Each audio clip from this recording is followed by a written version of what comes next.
Good morning. It is Wednesday, May 26, 2021. I'm Karen DeBuse from Simply Living for Him, here to do my daily encouragement video from God's Word. I hope that these videos are a blessing to you in some way. I was just looking at 2 Corinthians this morning, and I was thinking about all the things that Paul had gone through. There's a section here in chapter 11. It starts in verse 24. It says, 5 times I received from the Jews 39 lashes. 3 times I was beaten with rods. Once I was stoned. 3 times I was shipwrecked. A night and a day I have spent in the deep. I have been on frequent journeys, in dangers from rivers, dangers from robbers, dangers from my countrymen, dangers from Gentiles, dangers in the city, dangers in the wilderness, dangers on the sea, dangers among false brethren. I have been in labor and hardship, through many sleepless nights, and hunger and thirst, have been without food, in cold and exposure. Boy, did Paul go through a lot of things, right?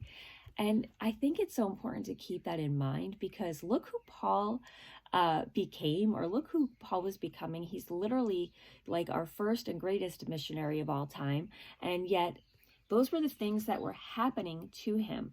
And so I look at this and I'm like, I think sometimes our life is hard and we struggle, and I haven't been beaten. I haven't been in these dangers. I haven't been, in hunger and thirst like he talks about.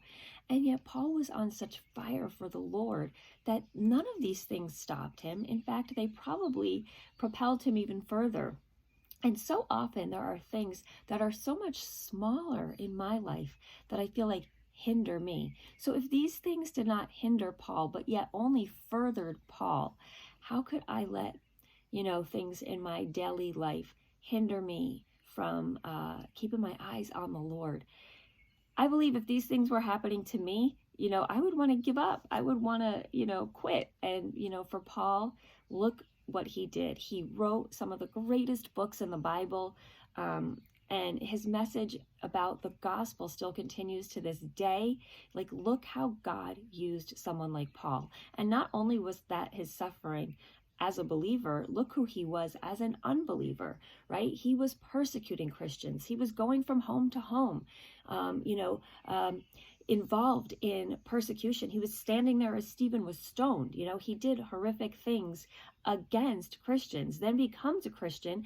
And yet when he becomes a Christian, everything isn't made like perfect. In fact, he is now suffering these hardships that are beyond belief, and he doesn't give up. I mean, it's just such a model to us. The Christian life certainly doesn't mean everything's going to be okay. In fact, if you look at Paul, his external circumstances were certainly not comfortable. And look who he became. So we have to remember that no matter what suffering we're going through, and no matter who we were before, God is in control. God is in it all, and God will use all things for good. And this is just such an example.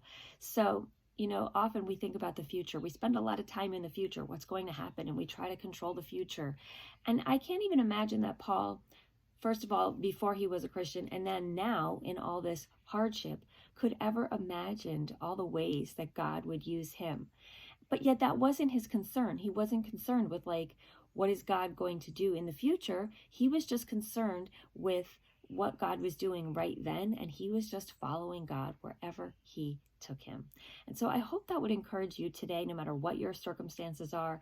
If you are facing hardship, if you are facing struggle, read about Paul. Look at the things that he went through, and remember, those things never hindered him. In fact, they probably strengthened him even further.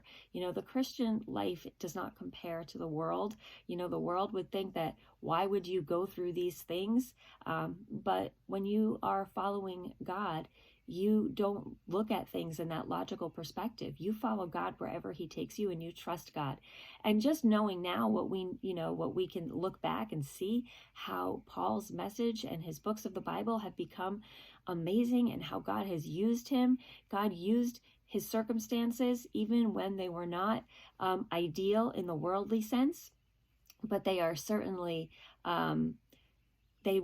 used by God for God and his purposes. So if you're struggling and what you thinking like whatever's happening today, what's going to happen in the future, just think about Paul, think about those who went before us, and remember that our earthly circumstances don't define our future. God can do anything, and he will work through any circumstance. So I hope that encourages you today, and I will see you next time. Until then, I wish you all the blessings and joy in Jesus today.